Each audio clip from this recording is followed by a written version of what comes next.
سر لیکن اس کے اندر جو پاور کی جو ابیوز کا پہلو پیدا ہوتا ہے، مثال کے طور پہ یو اے ای کے اندر یا سعودی عربیہ کے اندر، سعودی عربیہ کی بات کر لیتے ہیں، ادھر ویژن انہوں نے 2030 ایک پیش کیا ہے جس کے ذریعے وہ ان کا مقصد یہ ہے کہ عورتوں کے حقوق بہتر کیے جائیں، وہ میل گارڈین کے بغیر سفر کر سکیں۔ یو اے ای کے اندر انہوں نے ایک اور لیڈرشپ پوزیشن میں عورتوں کو اور کام کی جگہوں پہ عورتوں کو فروغ دینے کے لیے کہ وہ برابر تنخواہ ملے، ان کو قانون ان کے برابری کے ہوں۔ تو یہ جو ہمیں نظر آتا ہے کہ یہاں پہ اسلامی ممالک بھی ایک برابری کی طرف ایک ان کی جدوجہد چل رہی ہے کمپیئر ٹو ٹریڈیشنل ویلیوز، اسی لیے میں وہ ماڈرن انٹرپریٹیشن سے ٹریڈیشنل ویلیوز کا موازنہ بھی کرنا چاہ رہا تھا، کیونکہ ہمیں نظر یہ بھی آ رہا ہے ساتھ ساتھ کہ اس کی ابیوز بہت ہوتی ہے، کہ جیسا صورت النساء کو استعمال کیا جاتا ہے کہ گھریلو تشدد میں لوگ کہتے ہیں کہ اجازت ہے، تو وہ جو اب میں نے کچھ فرق انٹرپریٹیشنز نکالی ہیں، ایک میں ہمیں نکلا ہے کہ وہ جنٹلی بیٹ کرنا چاہیے، ایک میں لکھا ہے کہ اسٹرائک کر دینا چاہیے خاتون کو۔ تو گامدی صاحب کا اس میں اور آپ کے اسکول آف تھاٹ کا اس میں کیا پرسپیکٹو ہے؟ ٹھیک، دونوں باتیں الگ الگ کرتے ہیں۔ دنیا میں مرد عورت برابری کی سطح پہ جینے چاہیے، ایکول اپورچونیٹیز ملنی چاہیے، ایکول پے ویجز ہونی چاہیے، اور کسی معاملے میں کوئی ڈسکریمنیشن نہیں ہونی چاہیے۔ جو کچھ مسلمان ممالک میں نظر آتا ہے ہمیں خواتین کے باب میں، دین اسلام کا سرے سے قطعاً اس سے کوئی تعلق نہیں ہے۔ This is all about your local demographic cultural tradition, جس کو مذہب کا نام دیا گیا ہے۔ مثال کے طور پہ سعودی عرب کے اندر حج کرنے خاتون نہیں جا سکتی تھی، کہاں ہے قرآن میں، کہاں ہے حدیث میں؟ جو چیزیں اس میں توڑ جوڑ کے بیان کی جاتی ہیں ان کے کانٹیکسٹ کو آپ پڑھیں، اس سے اس کا کوئی تعلق ہی نہیں ہوتا۔ تو وہ ڈرائیونگ کل تک خلاف اسلام تھی، آج جو ہے محمد بن سلمان کے ویژن 2030 اسلام کے تحت وہ بالکل عین اسلامی ہو گئی۔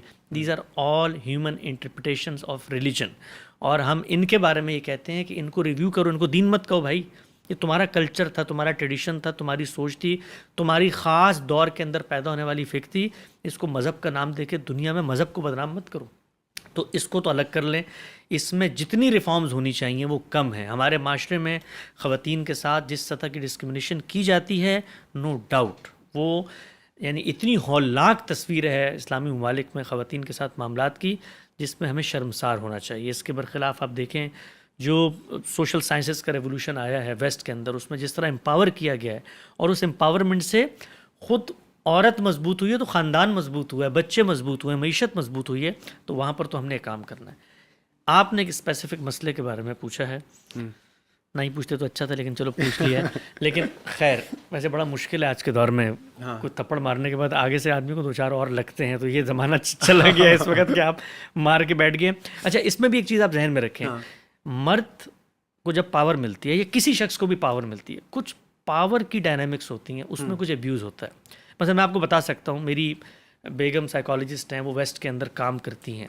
آپ گوگل کریں، آپ دیکھیں کہ جو ڈومیسٹک وائلنس ہے، نان مسلمس کا کوئی تعلق نہیں، ایتھیسٹ کے اندر بھی دیکھ لیں، کسی کے دیکھ لیں، domestic violence is a common problem of humanity rather than سورہ نساء کسی نے پڑھی ہو، اور یہ زیادہ تر مرد ہی انفلیکٹ کرتے ہیں، مرد ہی کر رہے ہوتے ہیں۔ یہ مرد کر رہے ہوتے ہیں، کیوں کر رہے ہوتے ہیں؟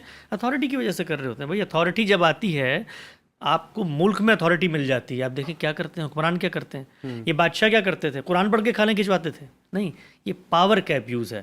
تو پاور جب آتی ہے تو وہ ذمہ داری کے تحت آتی ہے۔ پاور کو آپ کو آسمان سے نہیں مل گئی کہ آپ کو خاص نسل کے تھے، آپ کو ایک ذمہ داری دی گئی تھی، اس کی وجہ سے پاور، کیونکہ پاور ایگزیکیوشن کے لیے چاہیے ہوتی ہے۔ تو پاور ابیوز ہوتا ہے ہر جگہ پہ، خاندان کی سطح پر بھی ہوتا ہے، علاقے کی سطح پر بھی ہوتا ہے، اور ملکوں کی سطح پر بھی ہوتا ہے، اور ملکوں سے آگے بڑھ کے دنیا کی سطح پر بھی ہوتا ہے۔ امریکہ اس وقت اگر دنیا کا ابا بن کے بیٹھا ہوا ہے تو کس بنیاد پہ بن کے بیٹھا ہے بھائی؟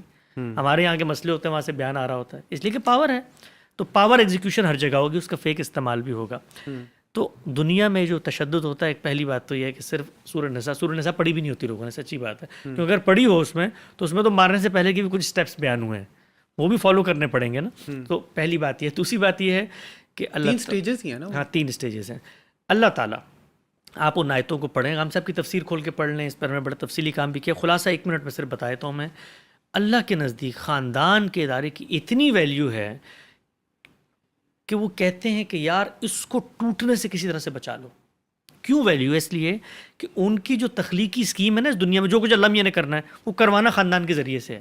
میاں بیوی کی شادی کروائیں گے، ان سے بچے پیدا کروائیں گے، ان کو ارادہ شعور دیں گے، اس کے بعد امتحان کروائیں گے، اس کے بعد مار کے آخرت میں جزا و سزا کریں گے۔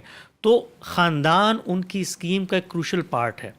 وہ یہ کہتے ہیں اس کو توڑو مت، اس کو ڈیمولش مت کرو۔ آپ کو پتہ ہے اڈلٹری کیوں ممنوع ہے اسلام میں؟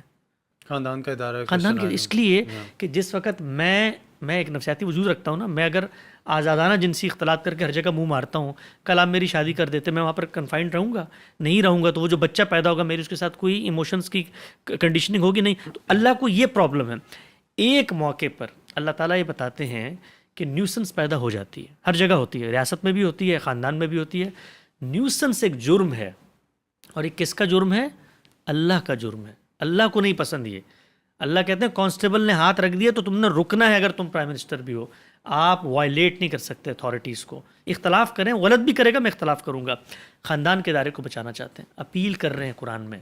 ایک عورت اس جگہ پر پہنچ گئی ہے، اس پہ بھی ابھی آئیں گے فوراً سے. لوگ کہہ رہے ہوں گے مرد بھی تو پہنچتا ہے نیوسنس میں، اس پہ بھی آتے ہیں. عورت پہنچ گئی ہے تو اب کیا کرنا ہے؟ خاندان توڑ دیں، بچوں کو سڑکوں پہ پھینک دیں، پلتے رہیں، برباد ہوتے رہیں؟ نہیں، بچاؤ اس کو نصیحت کرو. نصیحت کرو، سمجھاؤ بجھاؤ کہ بھائی یہ ایک رشتہ ہے، اس میں اختلاف ہو سکتا ہے. میں نے ایک فیصلہ کیا ہے. نیوسنس کا لفظ ہے، نشوز کا لفظ ہے قرآن میں. نیوسنس اس کو نہیں کہتے، نشوز اس کو نہیں کہتے کہ کھانے میں نمک کم ہو گیا، یا میں نے اس کو کہا تم نے امی کے گھر نہیں جانا، تم کیوں جا رہی ہو، تم تو باغی ہو گئی ہو. بغاوت پہ اتر آئی. بغاوت کا مطلب ہے شوہر کو شوہر ماننے سے انکار کر دیا. تو اب نصیحت کرو، سنتی ہے، بڑی اچھی بات ہے. نہیں تو پھر ذرا ٹائم آؤٹ دے کے الگ کر دو، کچھ عرصہ کمروں میں چھوڑ دو. اس پہ ہمارے ایک ایتھیسٹ دوست ہیں، وہ کہتے تھے یہ سزا ویسے عورتوں کو نہیں مردوں کو دی گئی ہے، اس لیے کہ جب آپ نے اس کو کمرے میں چھوڑ دیا تو آپ بیچارے کیا کریں گے گھر میں. لیکن یہ دوسری چیز ہے. اس پہ بھی نہیں مانتی تو پھر اللہ تعالیٰ نے یہ کہا ہے کہ تم اس کی تعدیب کر سکتے ہو. تعدیب، اچھا، جو بھی حکم دیا جاتا ہے وہ ایک زمان و مکان اور حالات کی رعایت سے دیا جاتا ہے. میں تعدیب کس کی کر رہا ہوں؟ مجرم کی کر رہا ہوں، جو اللہ کی نظر میں مجرم ہو چکا ہے. اس میں اللہ مجھے ایک آلہ بنا رہا ہے. تعدیب کا مطلب یہ ہے کہ ایک عورت بالکل پاگل پنے پہ اتری ہوئی ہے، گھر کے دروازے توڑ رہی ہے، چھوٹی چھوٹی باتوں پہ کہہ رہی ہے میں تمہیں شوہر نہیں مانتی، باہر نکل کے چیخنے کا آغاز کر چکا ہے. اس کو تھوڑا سا بٹھا کر پنچ کر کے انسانوں والی جگہ پہ لانا، یہ کام ہے جو قرآن کی ہدایت ہے. اس میں کوئی نہیں ہے کہ تھپڑ مارو، یہ کرو وہ کرو. اور یہ بھی ہدایت اس لیے نہیں کہ لازمی کرو، بھائی گھر اس سے بچ سکتا ہے تو ایسے بچا لو یار، یہ کہا گیا ہے. اچھا، اس کے بعد اس کا ابیوز ہوا، اس کو لوگوں نے غلط استعمال کیا، مارا پیٹا. ویسے میں آپس کی بات بتا رہا ہوں، آج کل کی خواتین جب اس بات کو سنتی ہیں نا، بہت کہتی ہیں یار مطلب تم مجھے پنچ بھی کر سکتے ہو مجھے. آپ لوگوں کے لیے نہیں ہے یہ. کبھی جاؤ دیہاتوں میں، پتہ چل جائے گا جس طرح خواتین ایک سطح پر آنے کے بعد وحشت کی دنیا میں چلی جاتی ہے نا، ان کو واپس جگہ پہ لانے کے لیے کیا کتھارسس کرنا پڑتا ہے لوگوں کو. ایبیوز ہوا، لوگوں نے غلط استعمال کیا.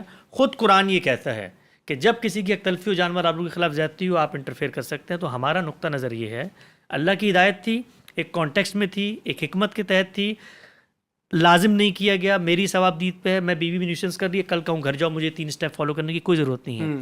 لیکن ہم نے ابیوز کیا تو اب اسٹیٹ کا یہ حق ہے کہ وہ اس چیز کو بین کر دے اور یہ کہے کہ تم ہاتھ نہیں لگا سکتے اس لیے کہ تم اپنی پاور کا مس یوز کرتے رہے ہو پچھلے 5000 سال میں. اب اسٹیٹ انٹرفیئر کرے گی.